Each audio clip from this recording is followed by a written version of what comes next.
You are looking at Julian's pronunciation guide, where we look at how to pronounce better some of the most mispronounced words in the world, like this other curious word. But how do you say what you're looking for today? Let's learn once and for all how to pronounce this curious, a bit confusing word in English. And we're going to look at the British English pronunciation and the American English pronunciation, and they have never so slightly different pronunciation, so you're going to have to listen carefully here. British English pronunciation: handkerchief. Hang, you could spell it H-A-N-G, hang, chief, okay? Stress on the first syllable, handkerchief. That's your British English pronunciation. Now, American English pronunciation is a little bit different.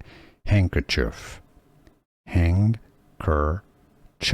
Okay, so it's not a chief pronunciation at the end, but a chief. In the US, that's the most common pronunciation there. Handkerchief. American English, US, versus handkerchief in British English. Could you hear the difference? Let me know in the comments. Here are more videos on how to pronounce more confusing words and names too many mispronounced. Like this video if you found it useful. I appreciate your support. I'll see you soon, and thanks for watching.